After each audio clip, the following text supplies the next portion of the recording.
Hi everyone, in front of me I've got HUAWEI MatePad 11.5 and let me share with you how to change video resolution on this device. So let's start with opening the camera app, and if you want to, you can change the mode to the video one. If you can see the red dot inside the shutter button, it means that for sure you're on the video mode. So right now we can either enter the general settings, because here we can change the video resolution and the frame rate, but we've got also the icons right here, so we do not have to enter the settings.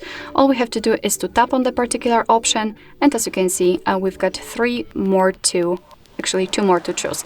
We've got 16:9 with 720p, which is currently applied, the same with 1080p and also 4K. So it's up to you. Simply tap on the option. I will pick 4K, and as you can see, it is immediately notified, which means that from now on your device will use the chosen resolution whilst recording the video.